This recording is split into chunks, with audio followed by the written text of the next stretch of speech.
Welcome, everybody, to episode 76 of 1 Million of the Serial Chillers podcast from the Super Network studio, here with Hella Greg in his mobile bunker across the internet. He's somewhere on the planet Earth, I think. How goes it, Hella Greg?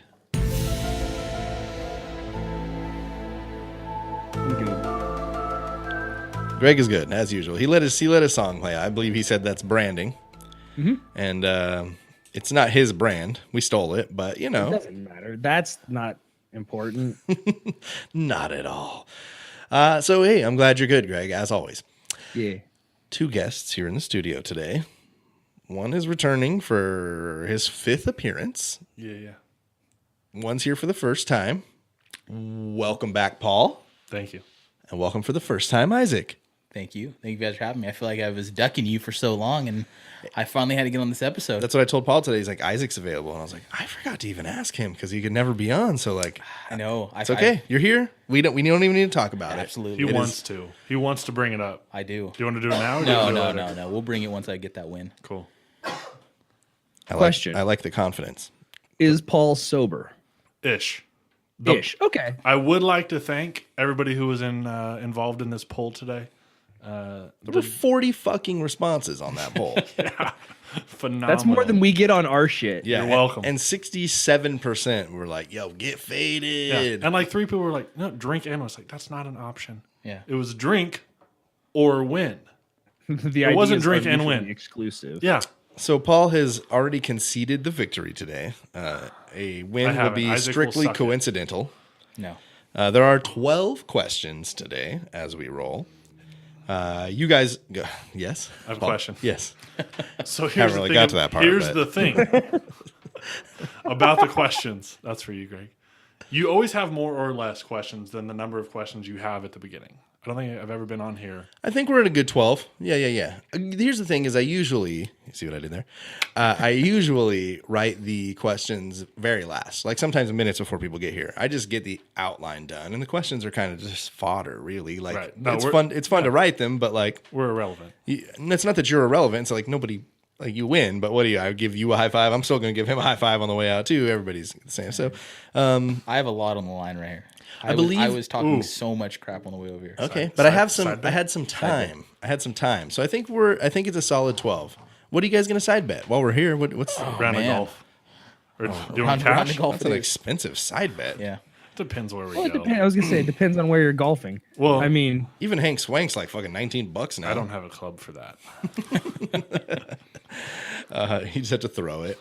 Okay, so welcome, dudes. You know how the show works. Let me explain it for anybody that doesn't. Each week, I sit down with old friends, new friends, good friends, and bad friends to tell them the story of an infamous serial killer. Throughout the show, you guys can chime in on my story, and if you brought a story of your own that is true crime, dark, creepy, unsolved, or otherwise mysterious, please feel free to share it.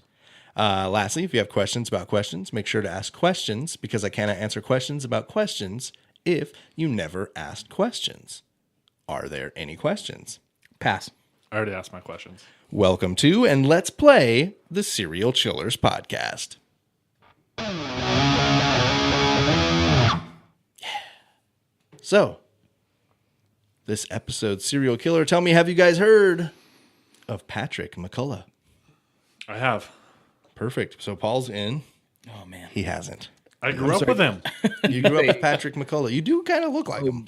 McCullough. I thought you said McGilla, like the gorilla. You're a gorilla. No. Nope. Patrick McCullough. MC, capital C, Ulloughh. He's Irish. Can you use it in a sentence? This episode is about Patrick McCullough. Country of origin, please. Yeah, country of origin. Question number 1. In what year was Patrick McCullough born?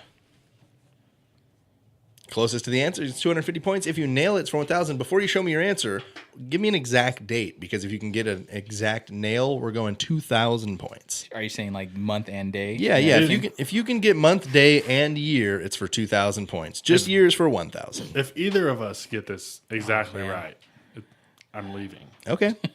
I mean, you pretty much had lost anyway. That's the idea of it. It's a pretty long shot, but who knows, man? I can't wait for it to happen. It's not going to happen here. The only thing I stab on and get right I'm not going to tell you because Jesse will change the question. Your month and day is off. So nobody got the month and day. Paul is the closest. He was born January 20th, 1960. Paul said 1967. Ooh. Isaac said 1976. So let me get this score down here. It's already not going my way. This feels 11 really good to watch questions to go. Paul is up 250 to nothing. Plenty of time, buddy. Plenty of time. Patrick McCullough is born in Anchorage, Alaska, to June and Glenn McCullough. He was born 2 months premature with many issues at birth, including being jaundiced and needing 3 blood transfusion, tachycardia, or abnormal rapid heartbeat, as I'm sure you know, having a hernia repaired at birth as well. In 1960, for unknown reasons until later, we'll see that he is already going to be late in developing his infant skills. He sat up on his own at 9 months and walked at 18, when the average at the time was sitting up at 7 and walking at 1 year. So he's fairly behind as far. I don't even think those are crazy numbers to hear that a kid didn't start walking until about 18 months, but apparently it's worth mentioning. You said he had a hernia and heart conditions when he was born. Was he born a 55-year-old guy? And he was jaundiced, and he was just born a 55-year-old alcoholic. Yeah. And he needed 3 blood transfusions when he was born. What was his blood type? This kid seems awful needy right out of the gate. Yeah, right. Oh, yep. So when he's 1 year old, his family moves to Fort Meade, Maryland, for a new military assignment for his father. Upon their arrival, Patrick was enrolled in Tinkerbell Nursery. The nursery, however, had a hard time communicating with Patrick and dealing with his tantrums that he had become quite famous for. So he's, even at 1, for a 1-year-old, they're like, dude, what the fuck is going on here? So they recommend that his mother take him to a psychologist and get him diagnosed, or just at least get him checked out.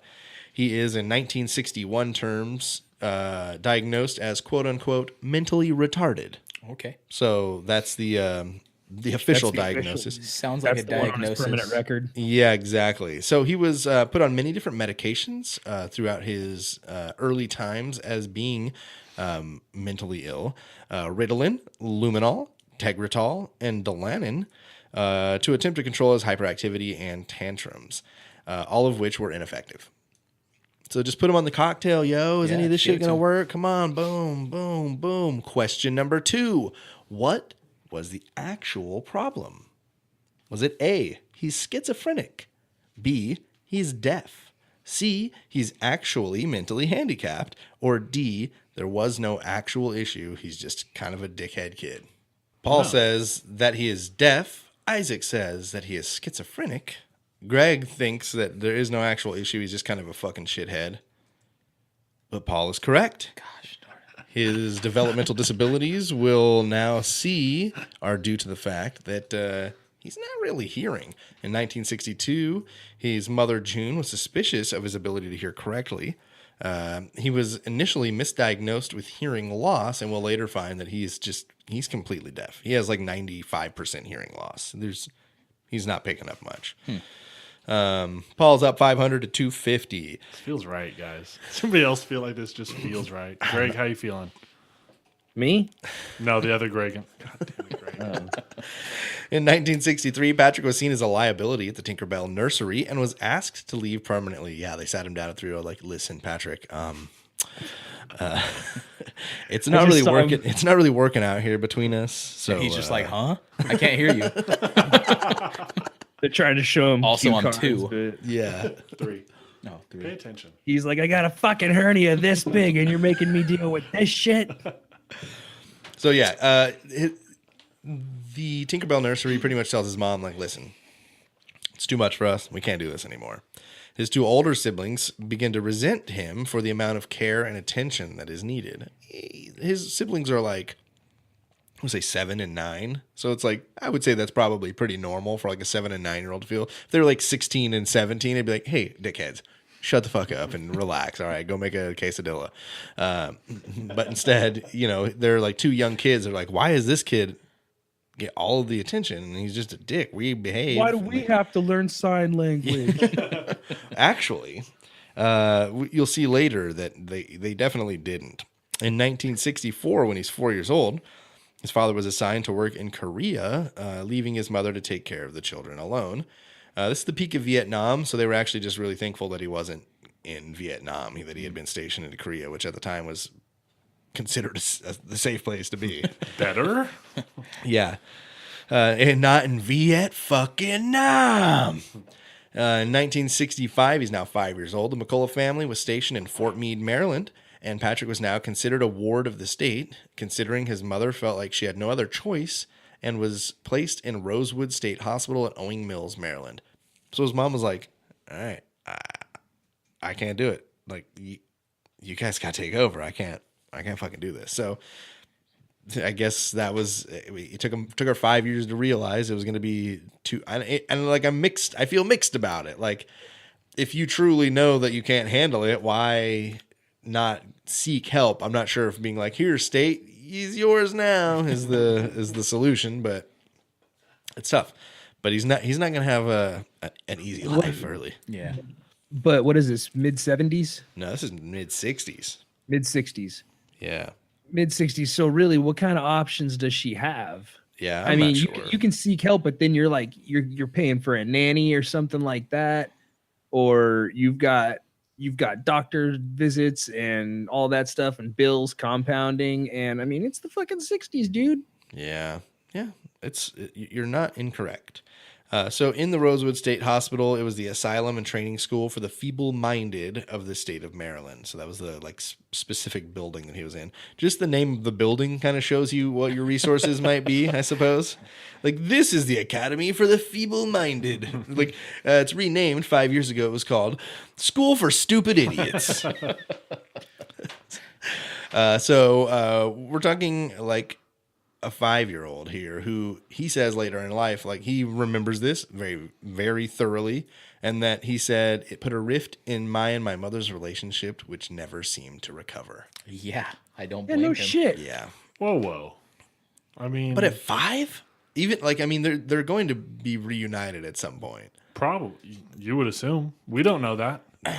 Don't spoilers. Come on. He says, I remember this very vividly, looking at the sign of the school and saying, Mom, what does that say? And she said, it says, school for my special boy. Now wait here. I'll be right back. And he said, huh? So we're while he is in the school, he was prescribed 10 milligrams of Malaril. Yeah, that can't be right. Meloril.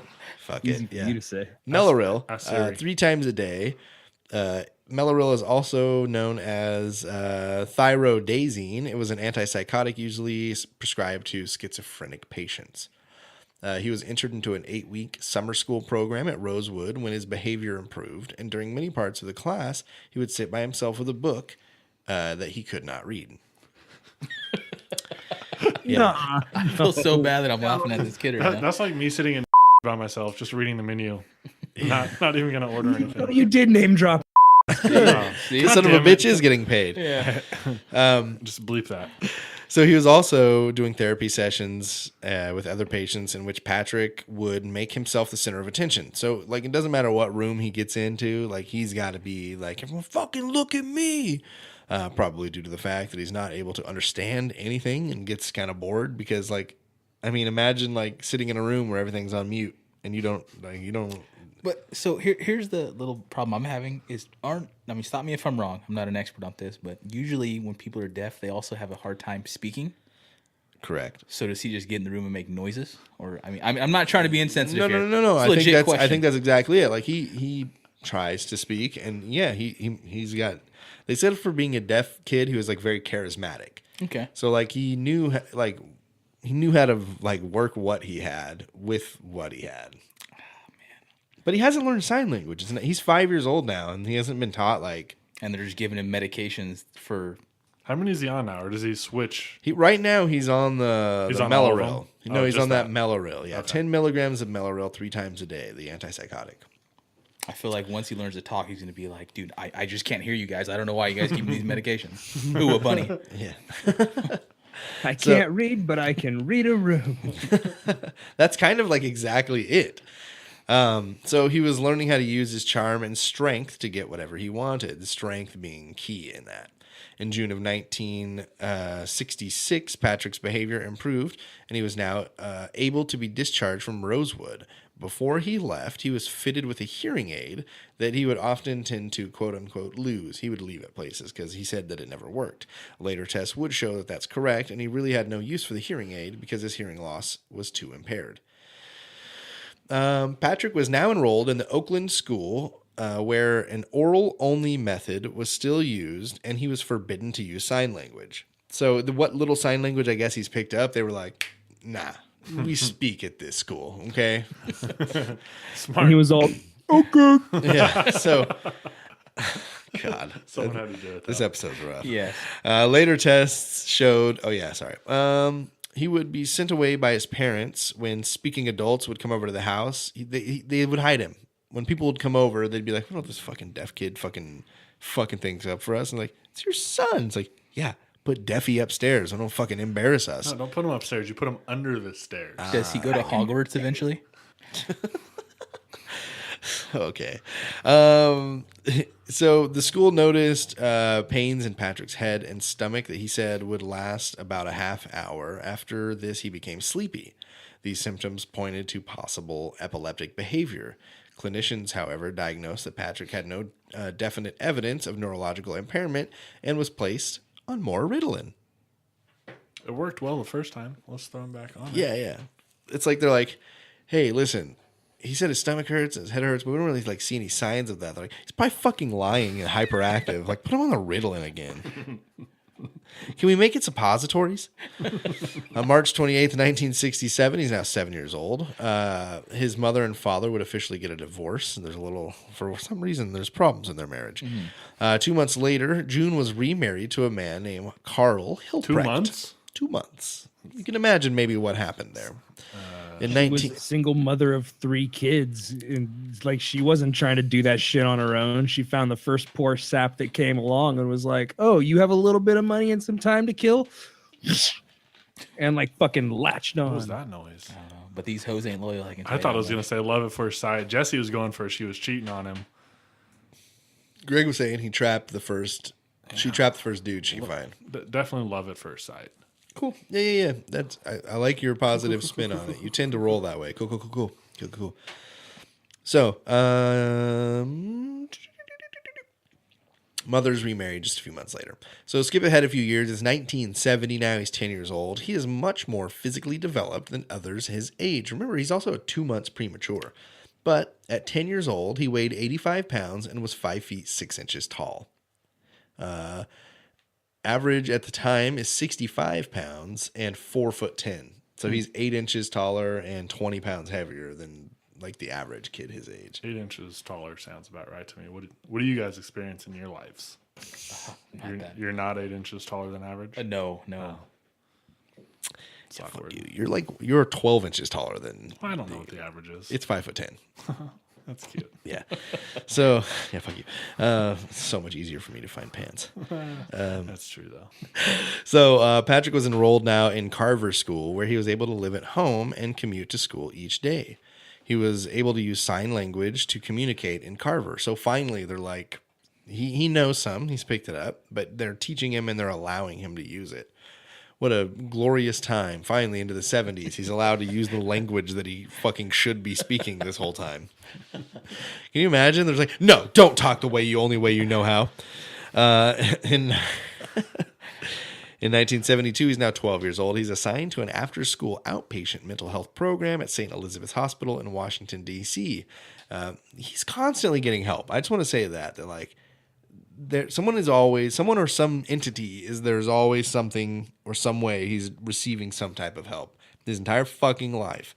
And he's going to be a piece of fucking really shit the whole time. They're trying to help. Some of these aren't. Like, I understand he's like put in a facility and they're pumping medications down his throat.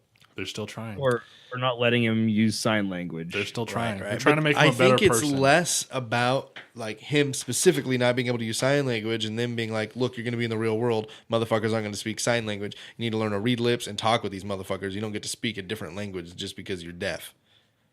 Nailed it. Yes, 1960. They're like, shut the fuck up. You think you get to Thanks speak a for different coming language? to my TED Talk. Yeah, exactly.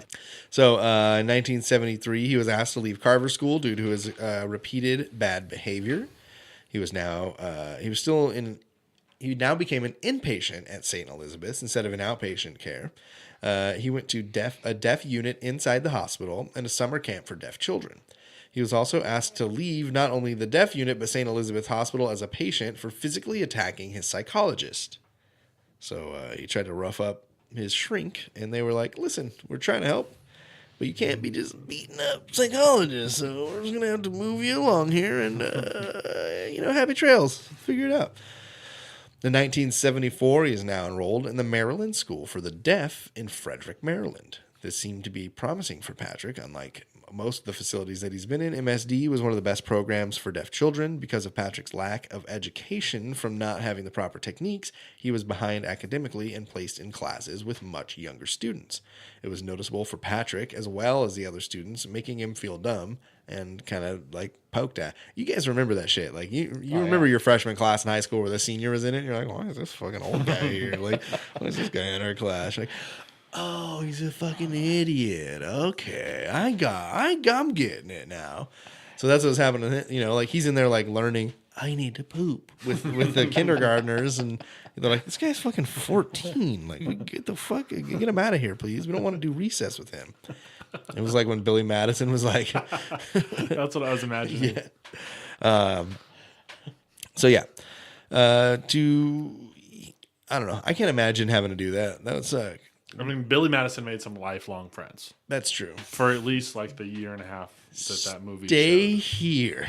Not the O'Doyles, though. No, Not the O'Doyle. they're all dead. They rule. Well, they ruled. Yeah.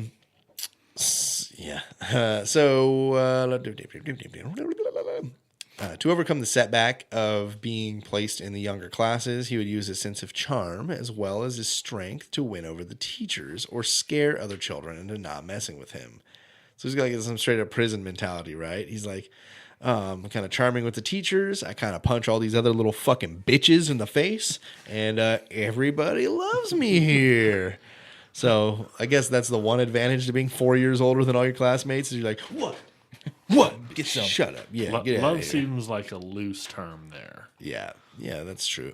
Fear is love. You know what I mean, man? When you like really think about it and dig it down to it. Shut up. So Patrick would also use his strength in athletics, playing football, wrestling, and even running track. Why did I write even running track? Like that was the one that he needed his ears the most for. Hey, if you can't hear the footsteps coming up on you, how do you know how fast you're going? I was Not just even going to say that. he never heard the starting gun. That's what I was gonna go with. Yeah, you could look at a starting gun. of You those. can't like see your quarterback say, "Hut up." You gotta, like, Yeah, but you can go off the leg twitch. I mean, so for the first time in his life, he's like pretty proud of something because although he was in a class with the younger kids, he didn't have to like play football with the young. He got to play football with the 14-year-olds and shit. And he was a baller. He was fucking still at 13, 20 pounds heavier and several inches taller than most of his classmates. So, other children would describe him as quote insane and a ticking time bomb. Patrick would have many fights while at MSD with students, both male and female, as well as faculty and coaches. So I guess he didn't take that criticism very well. Right. also, I just realized he's at a school for the deaf, so all the other sports are deaf related. So they probably have like figured stuff out. Like, Oh man. Yeah, but that deaf school is competing against non-deaf schools. yeah, but they're probably like, you yo, don't know look, that. you guys can't hear the starting pistol, so we have a flag. You say when, and we'll wave it. Bang. Oh. Whoa. I ran track most of my life. You can see the starting pistol go off too, like much more clear than a leg twitch or whatever. Just so we're clear here, it kind of looks like a real gun shooting, but there's nothing that comes out. Lots of fights. He's insane. Ticking time bomb. Many fights. Coaches. Yep. They noticed that Patrick seemed to be almost blacked out when he was in the middle of his rage or his fights, afterwards feeling extremely sorry and having little or no memory of the attack. Question number 3. A lot of medical diagnoses for you guys tonight. What did they think was happening to him right here? Was it A, he was faking not remembering. B, rage blackouts. C, symptoms from schizophrenia. Or D, some type of seizure disorder. Ooh. He was faking it, rage blackouts, symptoms from schizophrenia, or a seizure disorder. Why couldn't he remember? Why couldn't he remember his physical assaults of people? Come on. Or could he? Was it A, Paul? Yeah. Paul says he's faking that shit. Isaac says some type of seizure disorder. I was thinking it was schizophrenia. Greg is going to play along tonight as well and be wrong once more. Isaac is on the board with 250 points because, yes, they thought it might be some type of seizure disorder that caused these blackouts during his physical assaults of classmates, coaches, and other faculty. Suck it, Paul. Sounds like something he would fake.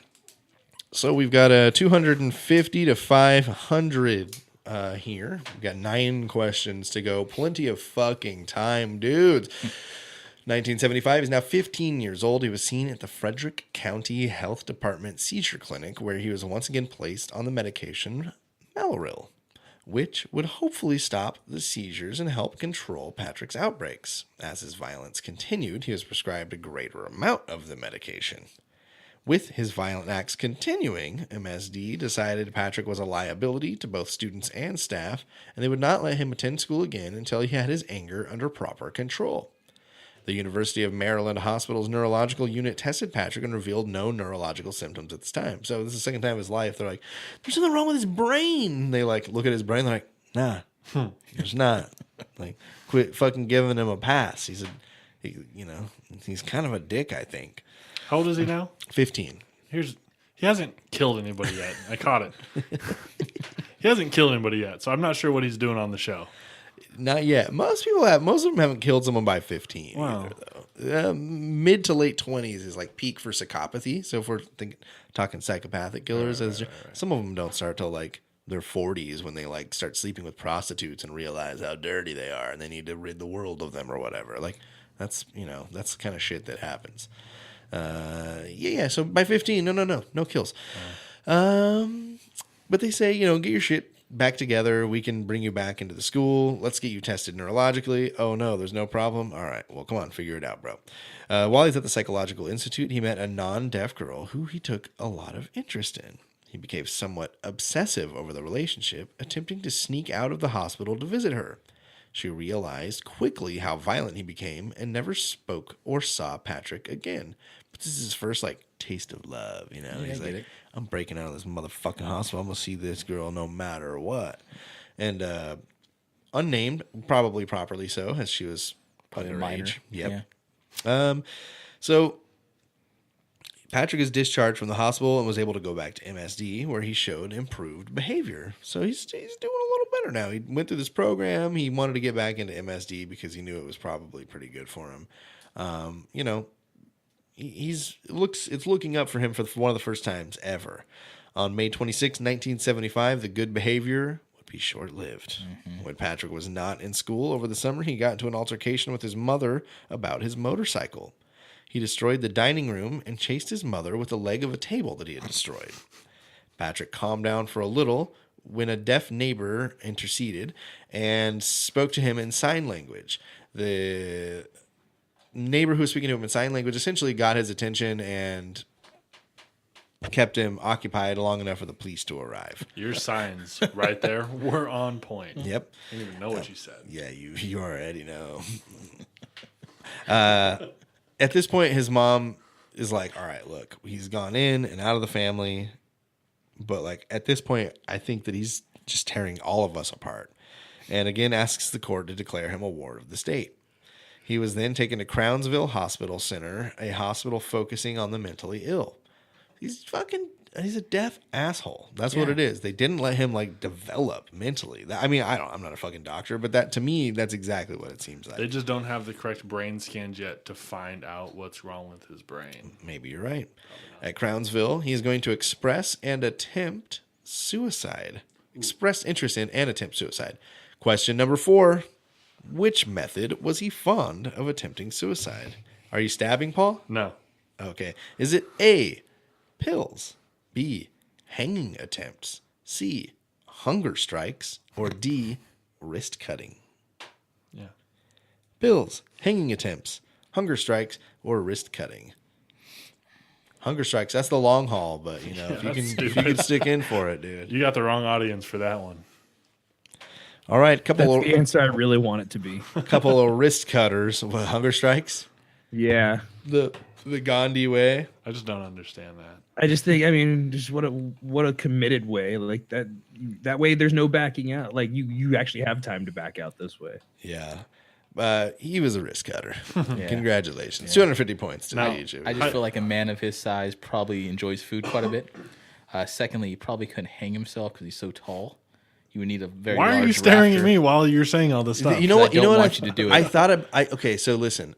I've always wondered how dudes in jail hung themselves. Like, so I listened to the Aaron Hernandez documentary, Great Gladiator. documentary. Yeah. Do you remember how they said he did it? Didn't he lean forward? Or He covered the floor in shampoo, so he could never get a footing. So he hung himself from like the windowsill, but he made it to where he couldn't ever get a good grip. So he fucking hung himself. Yeah, I don't know. For whatever reason, my whole life I've been like, how the fuck do they? I don't get it. Like, how do you have the will to just lift your legs up until you die? But yeah, shampoo all over the floor. you think that? Dark, Yeah. dark, man. You think they have a sponsor for that? Like the shampoo? Head and shoulders, something. That seems expensive. It's probably generic. Neck and shoulders. So we've got a 500 Isaac, 750 Paul, 1976. He's now 16 years old. He's going to be diagnosed with intermittent explosive disorder. I thought you were going to say diarrhea. They believe that this is common in patients with brain trauma, but he's been scanned twice and nothing. Something Patrick could have received due to complications of RH factor at birth. Less was known at the time of his birth than there was now. RH is like a rare form of anemia, from what I can figure out with my non-medical mind. In 1977, Brent Tolman, a mental health professional, goes to the Department of Social Services so that Patrick could live with him as a foster son. Brent Tolman was like, I believe he worked at MSD. Mm-hmm. So he saw like the potential in Patrick and was like, look, I'm going to go and like, I'm going to make it to where, you know, you're my responsibility. You come live with me. Like, we're not going to be at the school, you know, this is how it's going to be. I'll be your foster dad, and, you know, we'll try to figure some shit out like that. I'm sure in that guy's mind, he's like, we'll get it figured out. I'm going to adopt him. Like, this is going to be a great fucking story. He believed that with dedication, he could turn Patrick's life around. He found that by having Patrick focus on working on and driving a motorcycle, something that Patrick had always been interested in, that it calmed him and made him more controllable. This also gave Patrick a sense of freedom he had never had before. Brent would enroll Patrick at Model Secondary School for the Deaf. This did not last long, considering he was having behavioral problems once more, and he was dismissed from MSSD. Later that year, Brent attempted to reconnect Patrick with his family, so he was upset they didn't buy him any presents. Like, I'm coming back home, and where are my presents? Like, what's this shit all about? I'm home for the first time, and you guys didn't give me any fucking presents, or I wonder if he got presents maybe when he returned home previous times. I understand that. Like, I want a present. Like, when I come home every day, Just stop, Paul. I want a present. I don't get it. You live alone, Paul. Yeah. Who's going to give you presents? Myself, Amazon. I want it sitting on my porch every day when I get home. it's pretty good. I like that. Thank you. So yeah, he didn't get any presents. Once they got back to Brent's house, he and Brent would get in a fight. This resulted in social services taking Patrick out of Brent's custody, and he was returned to Crownsville facility. So, you know, he was like that close to not being on an episode of the Serial Chillers podcast, I feel like. And here we are. Missed it by that much. Yep. So he's assigned to the hospital's maximum security section, a unit for the criminally insane. So, you know, we're kind of at a break in his life here. So let's take a break. Oh. We'll come back. I don't think we have any stories to tell. So I have 3 really good ones. So we have no stories to tell after the break. Yep. And we'll finish up with the life of Patrick McCullough. Come back or I'll kill you.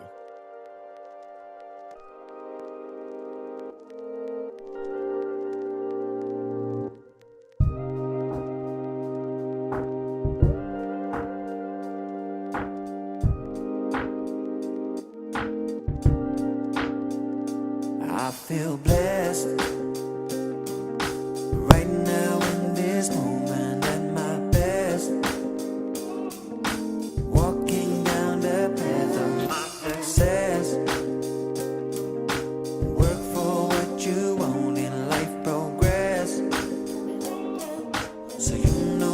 what you signed up for.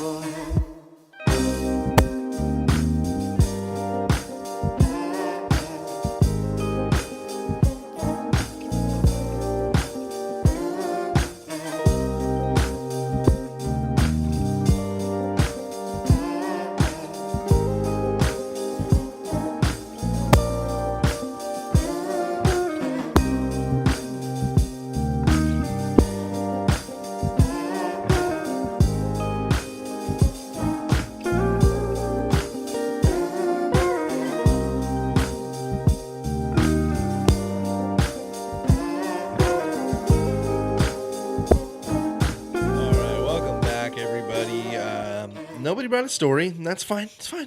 It's fine. So we're going to continue on with the life of Patrick McCullough. We are all super huge fans of him so far. We talked about it a little bit off the... No, fuck this guy. He's done nothing wrong. He's done a bunch of shit wrong. Yeah. Except for the fact that he's a dick. And he's like letting people... He's wasting everybody's time, energy, and money, like letting them run test after test after test. When in reality... He's just a dick. Maybe he thinks there's something wrong too. There is something wrong. He's a dick. I mean, I see why he's a dick. He wasn't allowed to like communicate. Like, you've seen those like studies from the 50s where they took a spider monkey and separated it from its mom, and it like, you know, would cuddle on like a barbed wire monkey just because like it was the only thing in there that, yeah, there's like. What I'm saying is that like animals of intelligence can like they'll die of loneliness. You know, we need to have interaction. It's necessary for us. That's why fucking in Castaway made best friends with Wilson. Like, well, you need something. You know, I lived alone for like 6 months, and Greg was over all the time, and I was still fucking talking to myself when I was, you know, like sometimes it'd be like 2 days where I'd just go to work and back and not really see anybody. So it was like, yeah, I talk to people at work, but every moment of not working for a couple of days, I was just by myself. So it was like, I'm making chicken. I'm like, yeah, flip the chicken. Yeah, it's okay. It's probably about 15 minutes left on that. Like, I'll get the rice started. Like, it wasn't anything crazy, but it was just like, I needed to be talking because it felt weird to just be there and like, hey, for the next 8 hours and then sleep, I'm not going to talk. All right. Sound good? I'm terrified to talk to myself when I'm home alone because I'm terrified somebody's going to answer. Don't ask questions. Yeah. Especially not to question. Well, it doesn't matter. Like, I could be like, okay, you're going to flip the chicken, and be like, it's not done yet.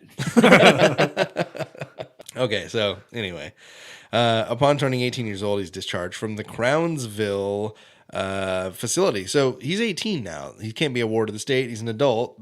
You go forth, young man, and be great. We've given you all the tools you need to be a functioning adult. Go use them. Here's some fucking Tamaril. So his discharge diagnosis goes as followed. He was, quote, a deaf mute with explosive personality disorder. The Wechsler Performance IQ Scale test is administered upon his exit to the facility. Question number 5. What was Patrick's IQ after this test was given? This doesn't seem like a multiple choice. It isn't. Usually when it's just a number. Greg, you're just going to have to say that out loud. I didn't really catch what you were doing over there. Just wait until they got theirs in. Oh, I wasn't answering. I was just throwing gang signs. Oh, okay. You want to guess? You want to wager at it? Yeah, sure. These guys got their answers in. Go ahead. Oh, I'm going to guess he was 76. IQ of 76. You guys all guessed pretty similarly. Isaac said 62. 62. Paul said 69. What'd you say? 66? 76. 76. He actually tested in superior range with an IQ somewhere in the range of 120 to 135. Oh, I almost put 127. Actually, I didn't in rock. I would have given you 120. I actually wrote right here 127 or 128 would have been considered a nail. So you would have got 1,000 points for that. But you're still getting. You see it? You're still getting. It's under there. You're still getting 250 points I'll for the take it. actual answer you put. High five. Isaac, it's nowhere near out of reach. It Isaac, is high five. 500 to 1,000. I'm giving Paul sign Go language. with fist bumps. They're a lot easier to not have to take out of tracks. I don't want to. I had to get like 8 Paul high fives in the last one because they just go tap. Like, cut that out. Cut that out. That's why her and I didn't have that many loud noises. Yeah, because I thought there'd be so many more. I take out high fives. The only thing that really sticks in there is Mama Shy's excited shouts every time. I actually just listened to that episode on the way here, and she is so pleasant. Yeah. Dude, I felt so wrong beating her. Well, But a win's a win. it was a real dick move of you. A win is a win. So Paul is going to take a 1,000 to 500 lead. So much time left. Don't even trip, dog. 7 questions to go. So he's testing superior range. So even though he's a dick and he seems behind emotionally and maybe even mentally in ways, his intelligence, at least according to this IQ test, is like he's not like genius levels, but he's above average for sure. In the superior range they give him. So Brent, the dude that housed him before, he was taken back away from the state. He was still a part of Patrick's life in ways, so he urged local hospitals to work with Patrick, all of which denied. Brent then allowed Patrick to come live with him so Patrick could avoid homelessness, and got Patrick a job at a construction company. Instead of paying the rent he owed Brent, Patrick went out and bought a horse. As you do. Ooh, Yes. What color, though? I have no idea. So How many hands big was he? You know how you measure 12. horses? Hands? 12 hands. Okay.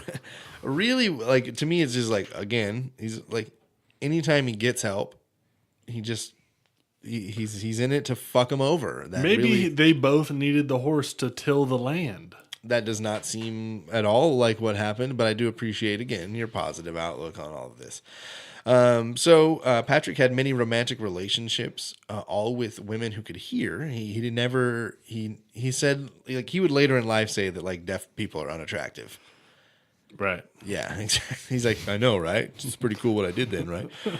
So, let's see.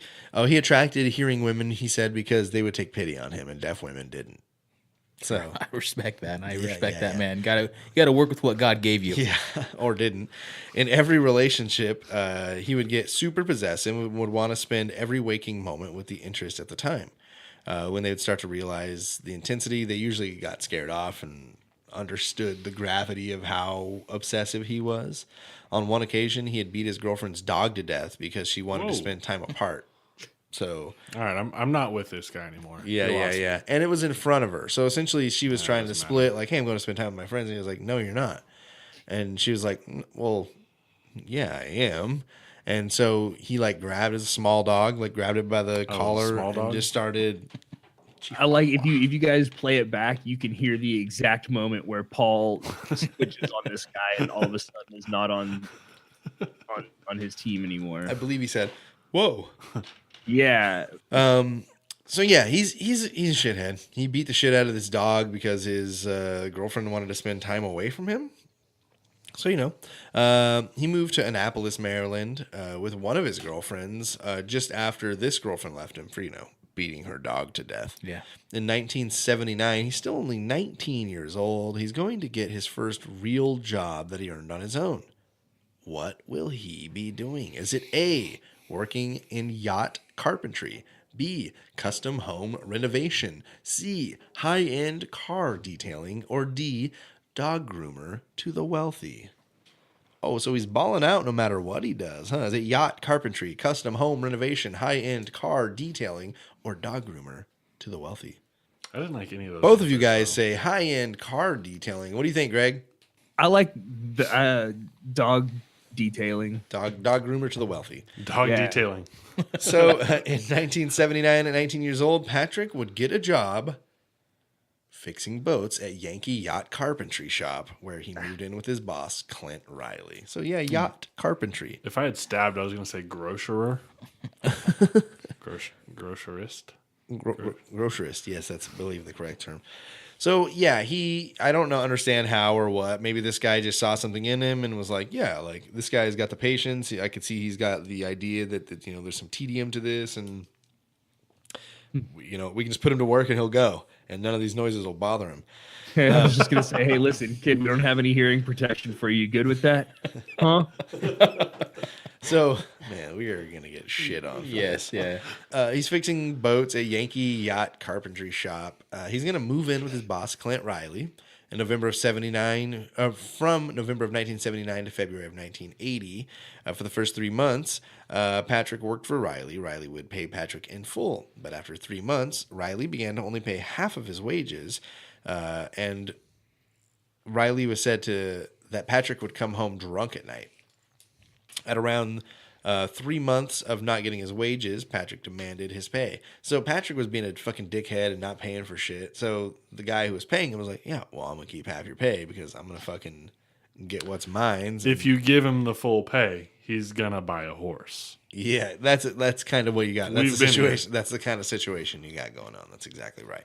So, there was a couple minor fights between the two during the period of them living together in this first 3 months. At one point, Patrick took Riley's dog and hid him, thinking that he would use it for ransom to get money. What is it with him and dogs? Can we stop? Well, because people love dogs, and that's how you really hurt them. Is you fucking hurt their dog. Or in this instance, he stole the dog and was like, yo, give me $100 and I'll fucking tell you where it's at, man. And he's like, I'm going to fucking beat the shit out of you. What are you talking about? Give me my fucking dog. And he's like, yeah, all right, here you go. You right. My bad. Huh? February 2nd, 1980, there was a really extreme fight between the two where Riley would take out a gun and point it at Patrick. So Patrick McCullough could have died this night. Patrick pulled the trigger multiple times. Question number 7. He had blanks. It did not kill McCullough. Why? Was it A, Patrick missed him, all fucking Pulp Fiction style? Was it B, the gun was empty? C, the shots hit him but did not kill him? Or D, the gun was fake? So let me say, so Patrick pulled the gun on Riley. Other way around. Riley got sick of him, Patrick was always beating down on him and shit because he's kind of still fucking huge. I know what I want it to be. What's that? I know what I want it to be. Yeah, so he pulls the trigger multiple times. It doesn't kill him. Why not? So Patrick McCullough, the guy of the episode tonight, could have been dead, but why didn't he die? Was it because God didn't will it. He was missed. The gun was empty. The shots hit him but did not kill him, or the gun was a fake.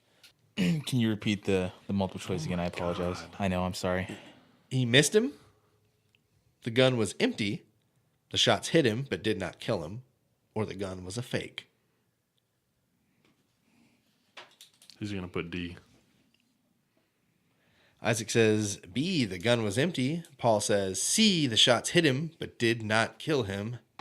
What happened when the gun was aimed was click, click, click. It was empty. The gun was empty. 250 points to Isaac. So, I mean, we're talking an extreme thing because, we're really talking about McCullough being the extreme one, but he's pushed Riley so far that he's pulled out a knowingly empty gun. He took the bullets out of it like days ago because he didn't trust Patrick that he got it. So he's got this empty gun, and it's one night they're fucking fighting, so he pulls out his empty gun, just like, fuck you there, dude, click, click, click, click, click, and kind of, I feel like that would enrage the serial killer. Yeah, I think that's kind of... maybe a trigger? Literally. So 750 to 1,000. Isaac is closing the gap. That was question number 7. We have 12, so we got, 5 questions to go. February 6th, 1980. Riley is upset with the way he's being taken advantage of and took Patrick's motorcycle and pushed it into the deep water of a lake nearby. I think he knew that was going to be the way to hurt him. Patrick was very in love with his motorcycles. He took care of them. He was very meticulous with them. He worked on them. He souped them up. It was the kind of thing. It was his equivalent to a dog. Yeah, a pet, exactly. Yeah. That's exactly correct. So this escalated to an even larger fight when Riley took a board and hit Patrick in the head with it. Riley pulled out a knife, and Patrick pushed him into the wall until the knife hit the floor. Patrick then saw that Riley was dead because when he was pushing him into the wall, he was running into his own knife. So we would think here that it's McCullough causing all the shit, but really I think what it is that he fucking pushed this guy. And I'm not saying that what he was doing was excusable by any means, bashing him over the head and trying to stab him and shit. But this guy had no history of violence or anything. So I think just trying to help this McCullough out, he fucking went goddamn crazy and then ended up trying to kill this guy and in turn gets killed. So Patrick McCullough's first kill is technically, if the story lines up with what McCullough says and what the kind of evidence looks like, He didn't do it. It was in self-defense. So that's not the way that I just told you. Patrick McCullough, the only person who lived through the situation's account of the story. Seems accurate. Okay.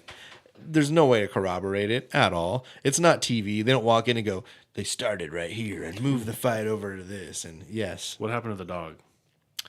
there wasn't a dog. Didn't he steal? He hid the guy's Oh dog. yeah, there's no more mention of the dog. At one point, yes, he hit the dog to try to get a ransom, and he realized that that was not going to work. So the dog vanished. Yeah, the dog is nowhere to be found at this point.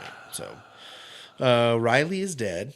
Patrick is going to clean the blood up off the floor or the shop, then put Riley's body in the back of a van and disposed of the body in some woods nearby. It is noticed the next morning that Riley is missing as he does not show up for work, and police are keeping a close eye on Patrick for the situation. What? Yeah, no way, Jose. So Patrick kind of, I think, feels really guilty about it and begins to go downhill with an alcohol and drug addiction. He would even resort to burglary and theft to help feed his addictions. He was arrested in a few cases. When he was caught during his court hearings, his victims or the judge would take pity on him because he was a deaf guy. So, like, they would get into court and he'd be like, I can't hear you. And they'd be like, oh, man, like, maybe, like, I get it. I don't want to press charges anymore. Or the judge would be like, look, you understand that you did wrong, right? And he's like, My bad. yeah. And they're like, all right, well, time served. You've, spent 7 days in jail. Like, we'll call it. So, don't think this is going to be the end of it. This is. I hope not. We still got questions. We're all going to get fucking mad at how many times he's just going to get away with just everything. Consistent with a lot of the people we cover, he's going to get away with everything. That's how these guys, like, it continues to escalate. Like, hey, I killed this dog, and like, nothing really happened. Like, hey, I beat the shit out of these couple people. I'm like, yeah, they came and arrested me, but then they were like, oh, he's deaf. Like, it's okay, we get it. So, in other cases, it's for other reasons, whatever. They charm their way out of what happened. But in his instance, he's a deaf guy that was able to work the deaf angle to take a lot of pity and. What'd you say? You got to work with what God gave you. That's it. So, yeah. April 16th, 1980, a trial begins. It's going to take place completely between July 16th and October 15th of 1980. He was held at the Anne Arundel County Detention Center while he awaited trial and sentencing for a time that he jumped off the Eastport Bridge after threatening the police. Question number 8. He jumped off the bridge. This we know.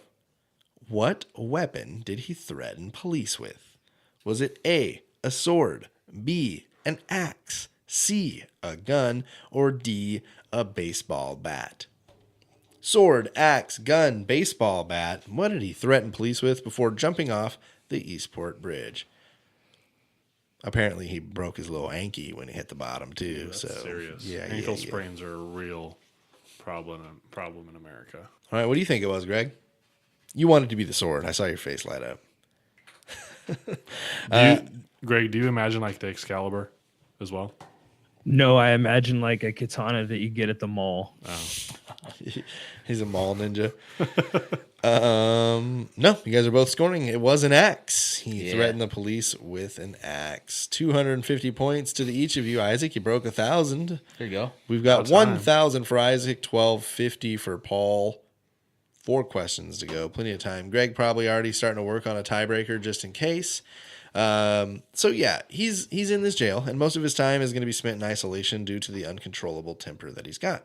In December of 1980, he was out for the threat and for the threatening of police and leaping off of the bridge, and he had a girlfriend named Wendy within the same month. So playa. He gets out of jail for threatening the police and jumping off a fucking bridge and breaking his ankle, and all of a sudden now he's got a new girlfriend named Wendy. Hey guys, this is Wendy. So not too long after, he's going to get in a violent argument with Wendy Smith, his girlfriend at the time, in front of the restaurant where Smith worked. He hit Wendy, and she worked at Wendy's. I imagine a redhead. So he hit Wendy and ripped her sweater, but he got off with no penalty when Smith dropped her complaint because she refused to testify in front of him. Why? Either she felt bad for him or was very afraid of him. He was still found guilty of a violation of his parole for the conduct, so Patrick was sentenced to serve 60 days of a work release in the Anne Arundel County Detention Center. On February 18th, 1981, after serving his 60 days of work release, Patrick was arrested again for violating his parole for carrying a deadly weapon, disorderly conduct, and breaking and entering with intent to commit a misdemeanor, after he broke into a home to steal things to sell for money. So literally, the day he gets out, breaks into, oh man, I fucking need some money. What am I going to do? Go get a job? The job wouldn't pay him for like 2 weeks. He needs money now. Where'd this horse go? Fair enough. So yeah, he gets caught for that the same day he gets out. But again, he's going to get absolutely no jail time for it. On June 31st, 1981, he steals his friend's motorcycle and was again hardly punished. He was given a 2-year suspended sentence, 3 years supervised probation, another 6-month suspended sentence, and 2 more years of probation. So just no. Yeah, he doesn't go to jail. Yeah, a bunch of probation. He's going to constantly ignore his probation requirements, however, which in turn upset both his probation officers and public law enforcement. Obviously, they understand the situation and they know that he's not fucking following up on everything that he's supposed to be doing. He's a nuisance in every sense of the word, but for whatever reason, this disability has garnered him enough sympathy that he's not going to fucking get in any fucking trouble until there's like evidence of a murder. And granted, he's still a suspect in his boss's murder still? Yeah, but there's no evidence. Like, I think it's like, mid 70s. They're not rolling in there and like getting DNA and like look around. No, nothing. Yep, nothing looks out of place. Very good. No, it was definitely much more intense than that. But yeah, from what I understand, there was blood in the shop, and you could tell that maybe something happened here, but they couldn't connect McCullough to it. They couldn't say for certain that he died. Like, it was a shop that they worked in, construction. Like, someone very easily could have just gotten cut and the blood could have got on the ground. So it was just kind of one of those. It's open. They're looking at him. They have absolutely nothing on him, though. Didn't he clean up? How is there still blood if he cleaned up? Well, it's one of the, they spray the deal down and the luminol lights it up. Yeah. I believe so. I would imagine mid to late 70s, that's something they're fucking with. I haven't watched enough 70s CSI shows. I can get on it. I don't know what your fucking deal is. So their patience is wearing pretty thin with him. December of 1981, he's now 21 years old. He's going to move in with Rose Marie Harriman and her fiance. Rose said that he could live with her since she felt his strength would help protect her. I'm not really sure how that came to be or how they came to know one another. But how do you think her fucking fiance was into that? Like, I was just going to say that. Hey, babe, listen, I got this guy. He's like really strong and going to protect us. Like, wait, isn't that what I do? She's like, oh, you're so sweet. Oh, my God. But no. Yeah. He's here to do that. He's here to do that. And he's just such a great listener, too. He's That's the other thing. He's here because of his strength. So she charged him $50 for rent and said that he could also help fix things around the house in order to stay. Use your strength to fucking twist this screwdriver, bitch. He seemed to be doing fine here for a little while, but it's almost like he had some pent-up problems because he wasn't like letting him come out at home, but when he was stepping outside of the house, shit was getting lit. Question number 9. What will he be doing for work in the very near future? I know it's a repeat question. It's a job question. But is he going to be A, parking lot attendant, B, a custodian, C, a pizza delivery, or D, movie theater worker? Did they have pizza delivery in the 70s? We're in the 80s now. In the 80s? Totally. Okay, so eliminate that from it then. Well, I don't. Yeah, see? Say them again? Parking lot attendant, custodian, pizza delivery, or movie theater worker. Did they have movie theaters in the 80s? They did. It was drive-ins. Probably. Okay, so Isaac says parking lot attendant. Paul says future movie theaters. Isaac's going to tie the damn thing up because, yes, Damn right I in am. the near future, he's going to become a parking lot attendant. So At that's, a movie theater. so that's $12.50 a pop. 3 questions to go. February 17th, 1982, parking attendant John Myers' blood-stained body was found about 30 feet from where he collected money at his job in the parking garage. The next day, February 18th, 1982, Patrick began working at the Noah Hillman parking garage to fill John Myers' position since he had been killed just the night before. So he already knew some of the parking garage staff, and since he would stop by there frequently and just kind of like shoot the shit with them, because he spoke a little bit of, like he understood. Well, he he's could old read now. lips, and he's 22. He's kind of figured it out. Hopefully. So he knew that there was an open position because the guy had died the night before. February of 1982, Patrick was viewed as the main suspect for John Myers' murder, especially because of the disappearance and reappearance of a pickaxe handle that was used to kill Meyer after Patrick began working there. So there's this handle that they like kept in their, work in that fucking booth. These guys don't like carry guns or anything. So I guess they just had this like long wooden pickaxe handle. The metal part wasn't on it, but like that's some pretty tough shit. And like the 8 dudes that rotated in and out of that or whatever would share that pickaxe handle as like the protection for the stand. And so when John Meyer was killed, he was bludgeoned to death and he was found beaten and bloody. And that fucking pickaxe handle is nowhere to be found. So all the people that worked there were like, yeah, that's probably what he was killed with. And so Patrick McCullough comes the next day to get his job. Like, oh my God, that just fucking sucks to hear about him or whatever.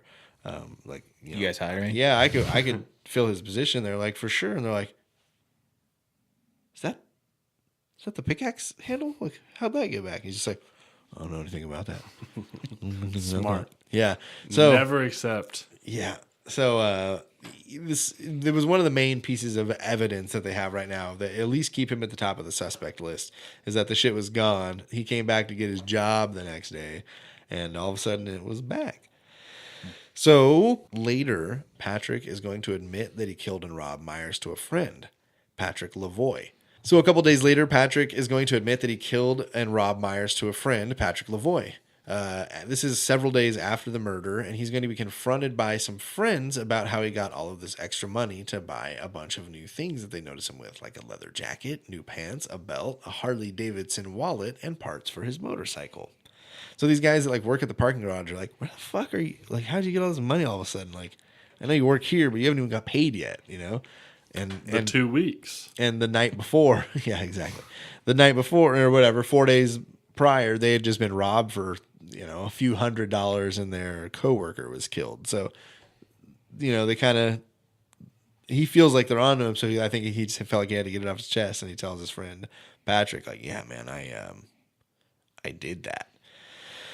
So he admitted that he killed Meyer by hitting him in the head with the pickaxe handle. Before this meeting at a previous time, Patrick had confessed to Lavoie that he killed a guy in Eastport as well. So that's the only thing we ever really hear about this is that he told Patrick that night, the same night that he had killed Jamie, that he killed another guy in Eastport. So there's this kind of mystery that we have here, but we don't really ever dive back into it because there isn't anything but that. In April of 82, 2 months after being hired to work at the parking garage, he was fired for sleeping on the job. He wasn't fired for admitting that he murdered another employee. It hasn't really come out yet. Oh, okay. Yeah, Prove yeah, it. yeah. September of 82, Patrick started a relationship with a woman named Marianne Escalante, a 27-year-old nurse at a Washington, D.C. hospital.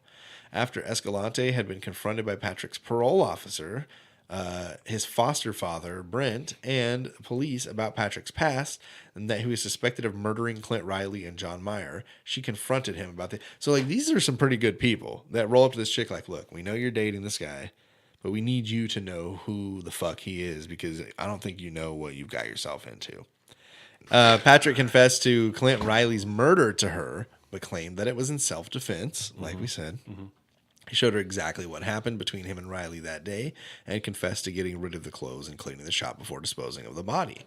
In October of 1982, a group of hunters would find Clint Riley's remains near Queenstown, 30 miles across the Chesapeake Bay Bridge from Annapolis, nearly 3 years after the death. So almost right around the time that he's admitting it to his girlfriend, some hunters stumble upon his remains. So kind of Convenient. it's kind of going to spur the investigation to reopen. The remains have been found. He's no longer a missing person. He's dead. In April of 1983, after 7 months of dating, Marion told Patrick that she wanted to take a break from the relationship. He was very smothering, as we know. Several days later, she met him at a 7-Eleven store. He got in her car when she pulled up and got super fucking pissed, so she asked him to get out. He would rip the mirror off the passenger side of her car and go to the other side with her window down and strike her in the head with it. He then proceeded to try to break the passenger side window with the mirror once she got her window up. She would also take the radio antenna and twist it into a knot. I don't know why I found that so funny. He's up there going like, fucking... Would have been twisting the antenna up. Would have been more impressive if he did it with his mouth. Yep. Just threw it all in there and pulled it out like a cherry Like a stem. cherry stem. You get it, Paul. Shut up. So Marion was like rolling her window down and yelling across at him, and he would go across one more time. She tried to roll her window up, but not fast enough. He punched her in the side of the head, just fucking knuckles. She would drive out of the parking lot with some speed, and at one point, he would jump right in the car and go behind her, pulling alongside her car, grabbing and ripping off the driver's side mirror at this point. Question number 10. Did he kill her? What did Marion do? A. Go to the fucking police. B. Take him back. C. Forgive him, but in the relationship. Or D. Just run. Did she go to the police, take him back, forgive him, but in the relationship, just run? We got a tie game here. 3 questions to go. It's not tied anymore. Oh, snip, snap. Paul's confidant in his answer. Well, that doesn't mean I'm going to be winning. Oh, yes. What'd you put? Isaac says, take him back. Oh, that's stupid. They always do. That sounds right, though. Paul says, just run. Run. But nobody is scoring any points this time. See, Marion would, instead of going to the police and reporting all that had just happened, she pulled over and talked to Patrick and told him that she forgave him, but that their relationship had to be over. And he just like accepted that. Oh. Is there like a caveat where he killed her with the mirror/antenna that he... Oh, he didn't accept that. In June of 1983, Detective G.L. Barr of the Annapolis Police Department and investigator David Cordell of the state attorney's office interviewed Patrick about John Myers' murder. At first, Patrick changed his story multiple times, but then denied going into the parking garage at all that night, but admitted to seeing Myers around 2:30 a.m. when he walked by. Myers was alive and well, but Patrick did not go over to talk to him.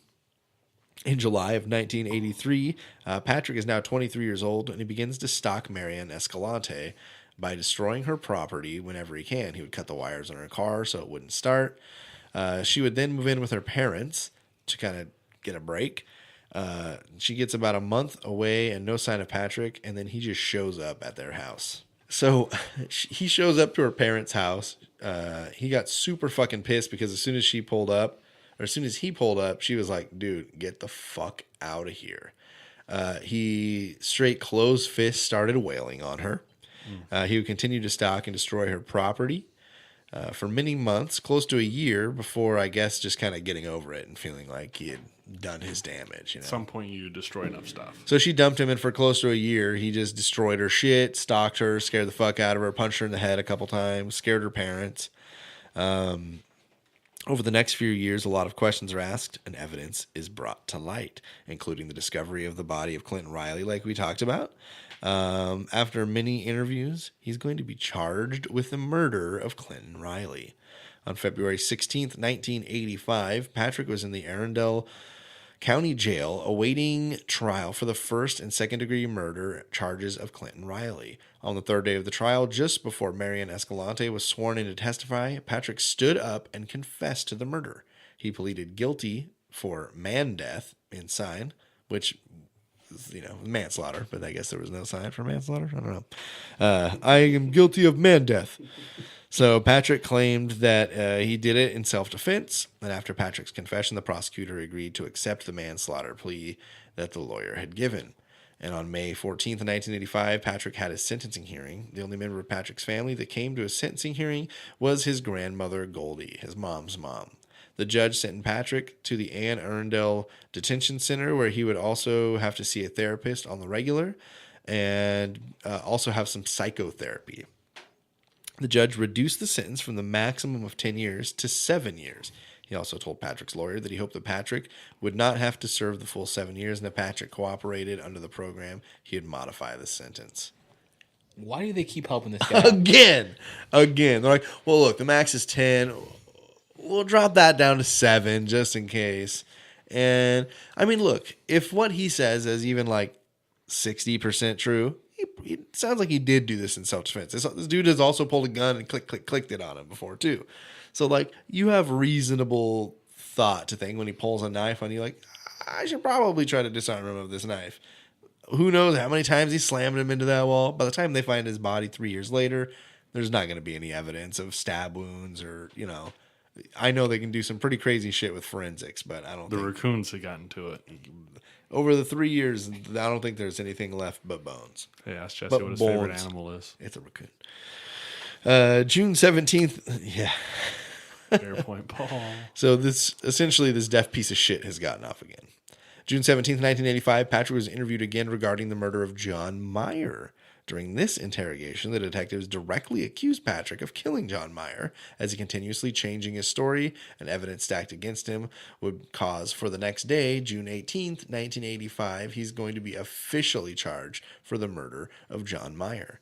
He was sent for the trial of the murder and robbery of John Meyer, and the prosecutor ended up offering the Alford plea agreement to the defense due to the worry about critical evidence being inadmissible. So have you guys heard of an Alford plea? Let's pretend we didn't, and tell us what you think that is. Yeah. So what do you think? Are you guys aware of the West Memphis 3? Yes. Are you? There's a awesome documentary on Yes, okay. Amazon Prime. So they, after all those years, were let out of prison because they put in an Alford plea. So an Alford plea says, yo, I'm guilty. I understand that you have plenty of evidence to say that I'm guilty, but you're not going to charge me and I'm going to walk free. Like, I get it, but a lot of it is possibly inadmissible and it's some hearsay. So you got a lot of shit on me. I understand. But you as the prosecution are saying, look, going to trial is going to be tough. It's going to take a lot of money. You know, like, you're entering this plea. So you still take all the charges. You have a manslaughter or murder one charge. You can't get a job like a felon. It's still there and looming, but you're not in prison for it. There's a lot more to it than that, and I hope I explained it in some semblance of about how it works. But if you were to Google it, you know, I'm sure you get a 2-sentence breakdown that explains it better than I just did. But that's effectively what's going to happen. Fun. So does he still have to serve a sentence? So he's going to serve the sentence for killing Clinton Riley, Okay. the 7-year max. But he does not have to serve the sentence for. He's saying, I get it. You guys could probably say I'm guilty.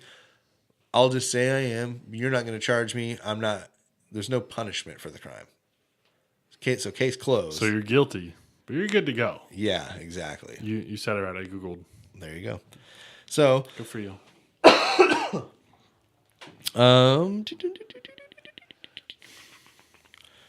Since Patrick accepted the Alford plea against his attorney, Paul Kirby's advice for first-degree murder charge was reduced to manslaughter. The judge gave Patrick a sentence of 10 years to run concurrently with the 7-year sentence received to the Riley murder case. So that's what he would have gotten if he had to serve time. The judge recommended that Patrick be placed in the Patuxent Institution, a prison designed to treat mentally ill prisoners. But Patrick was placed instead at a medium-security prison, the Maryland Correctional Institute at Jessup.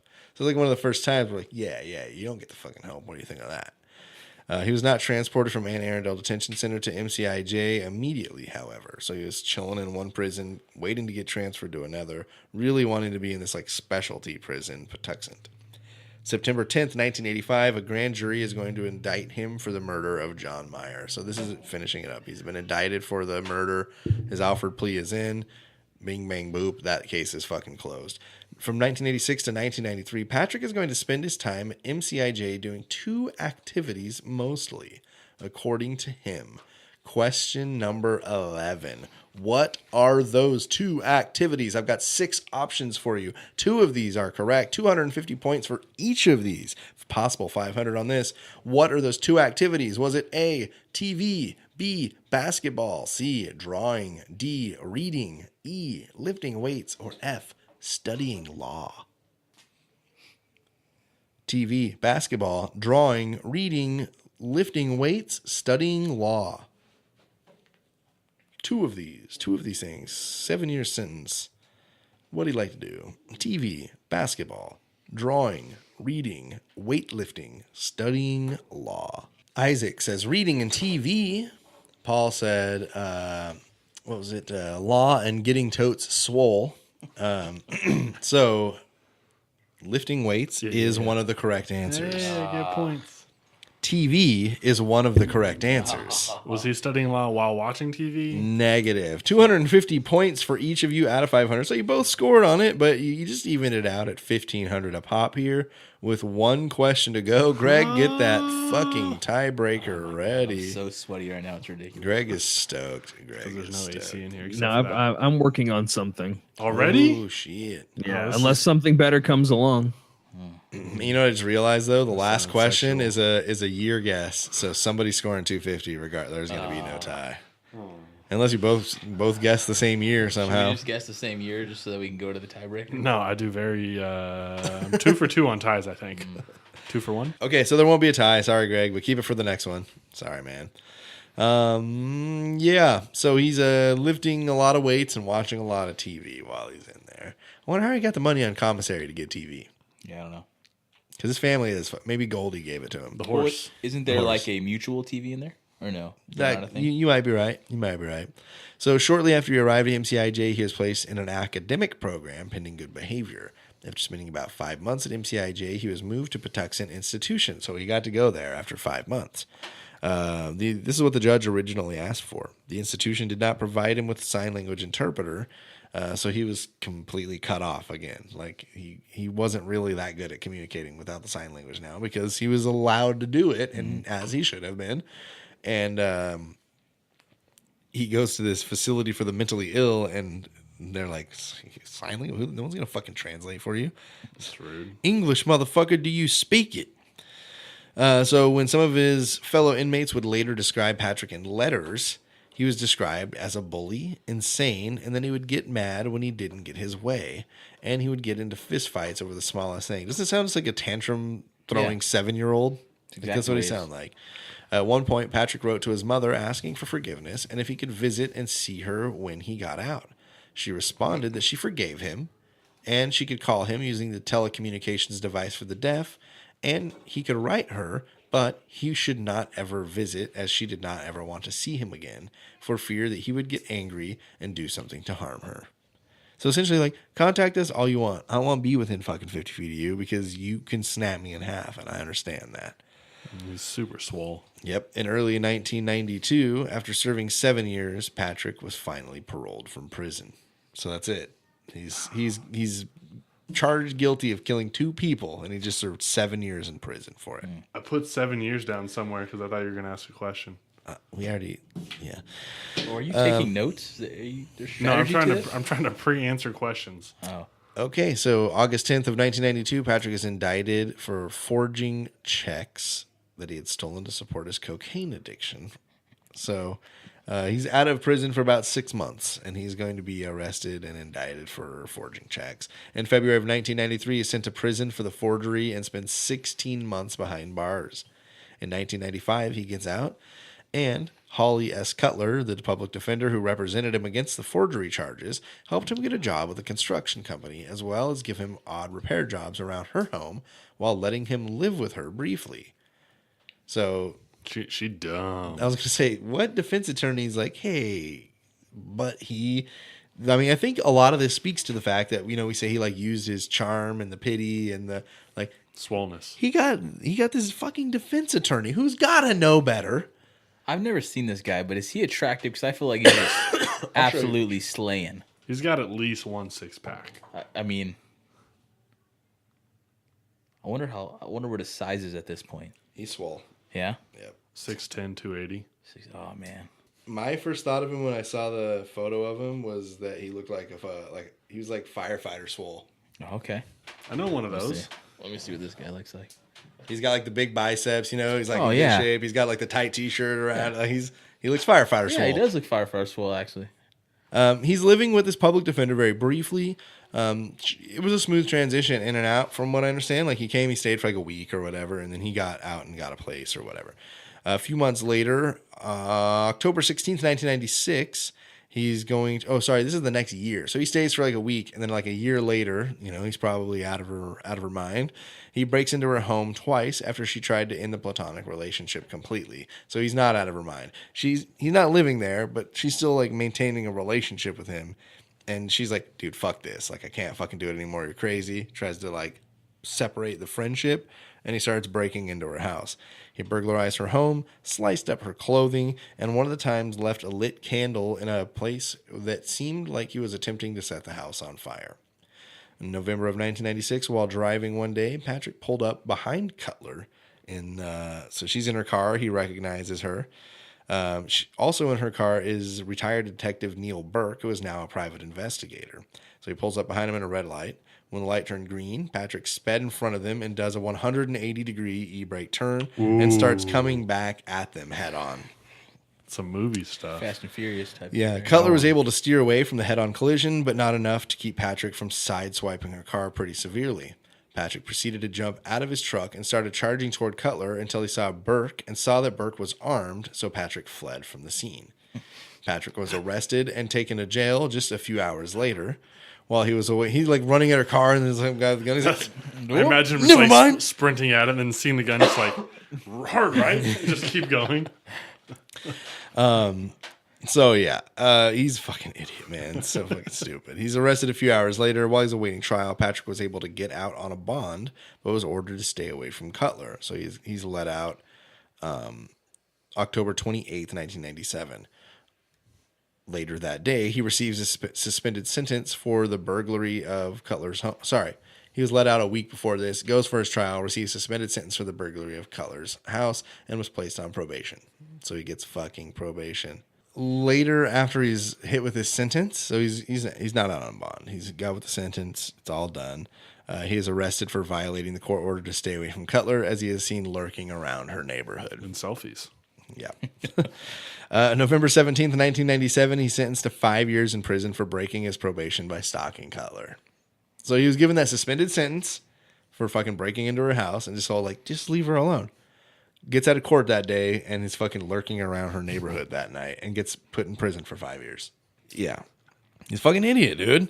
So he's sentenced to 5 years in prison for breaking the probation by stalking Cutler. He was placed at the Maryland Correctional Institute at Jessup once more. He spent this time lifting weights, attending Bible study classes, fucking praise Jesus, and writing letters to the court begging for a reduced sentence. So that he can stalk. Yeah. In March of 2001, he is paroled from prison. So he does 4 of his 5 years. Yeah. Not quite, actually. He's 7 months shy of it. He does 3 years, 5 months of his 7 years. So less than half of his original sentence. So he's paroled from prison. After he's paroled, life is looking a little better. 2 of his friends, Gerald Martella and Pam Volm, hired him to work in Annapolis Carpentry Contractors Incorporated. Yeah, say that 3 times fast. Patrick was able to rent his own place in Graysonville. He was no longer using drugs or alcohol, and he did not drive his motorcycle anymore, as he thought that was a root of a lot of his problems. He would now opt for a pickup that his employees helped him buy. Yeah, let's blame it on a goddamn motorcycle. It's just like a trigger to him, though. Like some people have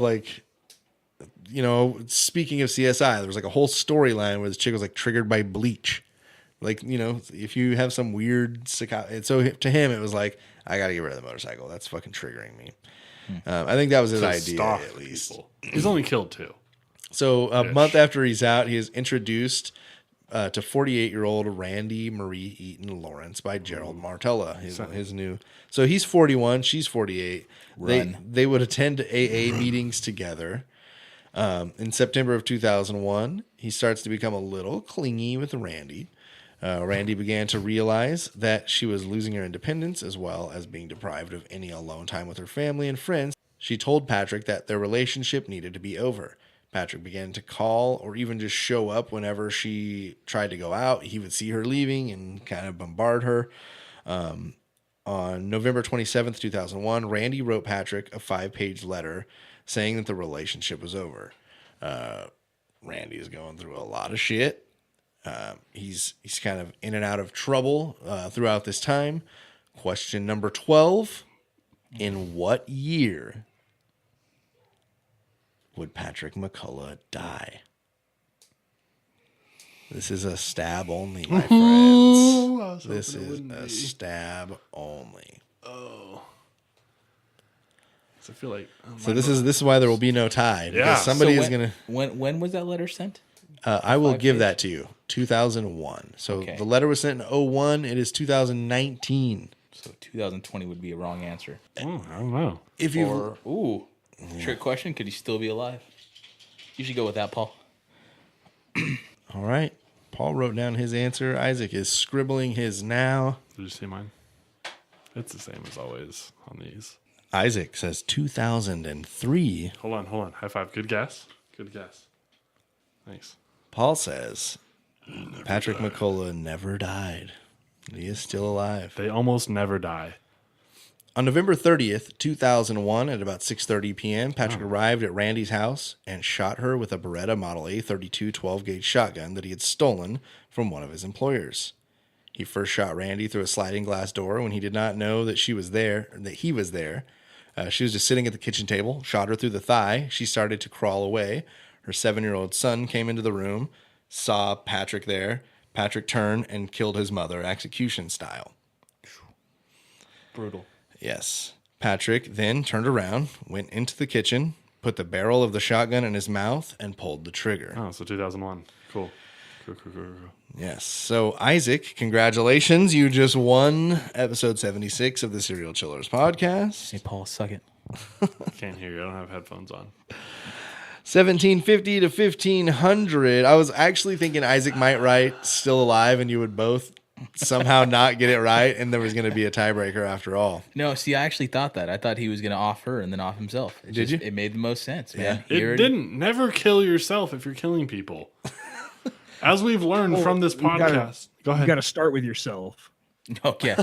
Well, I like that plan. as we've If you're seen, going to go he's out and gotten- kill a bunch of people, just practice on yourself first. Yes. But as we've seen, he's gotten away with a lot. Not necessarily away, but like leniency. Yeah. And as we've seen with other podcasts, this one, other murderers who kill people, they're still alive. Mm-hmm. Just It's do true. that. It's true. A lot of them are still alive. I could have won. Just fucking wasting away the taxpayer money. Yeah. I could have won if he had done that. But see, I Sound think like with a lot Bigfoot now. I think with a lot of the serial killers, though, they were killing because they enjoyed it. They got something from it. I think with him, all he ever really wanted was that companionship. Well, he's not going to get it. He died. Yeah. I get that, He could have but done it with a dog. he didn't kill for fun. Well, I don't know. So once the mess was cleaned up, no one came to claim Patrick McCullough's body at the Baltimore City morgue. The police contacted Patrick's sister, Jeanne, and informed her of his untimely death and asked what they should do with his body. Her response was that they dispose of his body as quietly and as privately as possible. Today, he is buried in Baltimore Cemetery in an unmarked grave. There you go, fellas. That is the story of Patrick McCullough. Thanks for fucking sticking in there for that long one, He was boys. a real piece of shit. Yes, It that was a roller coaster ride of emotion. yeah, Right. True. Anything you want to throw out here at the end, Isaac, to wrap it up? No, I'm just thank you guys for having me. Hell yeah, man. Thank you, Paul, for being a great loser. I appreciate that. You guys can't see him, but he's pouting extremely right now. Paul, do you want to say anything? Yeah, I do. I actually want to blame the fans. You guys chose this, and it was predetermined prior to me even being here tonight. So, your fault, not mine. There you go. Fans' fault. I'm sure that will go over well with your fans. Also, suck at Bigfoot. There we go. A little. You know, I got to tell you, I'll show you the text messages too. I hit up Bigfoot. He's always my first replacement. You and he are like pretty good. You know, you can show up in short notice. And We're really busy with life. so he goes, "Who's going to be on?" And I said, "Paul." He goes, "Oh, nah, I want to wait for episode 80." Yeah. So there's, be It's got ready. a very pro wrestling feel. It really does. Dustin's going to be there too, but I think the main event might be Bigfoot versus the ogre. We went at it a little bit on Instagram today Oh, okay. So, on your little picture of your setup. oh shit. So I need to check Instagram. It sounds like. Greg, What? anything you want to toss out here at the end? No, I'm good. Cool. Thanks for letting me be here. Yeah. You're welcome. You guys, let's kill outros now. Reach out to the show if you want. You can do it in a lot of ways. The Facebook is Serial Chillers Podcast. The Facebook group is Serial Chillers Podcast. It's a closed group. Wait for acceptance. Instagram is at Serial Chillers Podcast. Twitter is at Chillers Podcast. The email address is serialchillerspodcast@gmail.com. Call or text the voicemail line 1-805-666-2513. serialchillerspodcast.threadless.com for all your merchandise needs as of now. Rate and review us on everything if you would please. Patreon.com/serialchillerspodcast to give as little as $1 a month to the show and be a super kick-ass fucking person. I do that. That's really what it comes down to. No, okay. At Hella Greg on all your favorite social medias to find this motherfucker. Other than that, remember, don't talk to strangers. Well, unless you want to.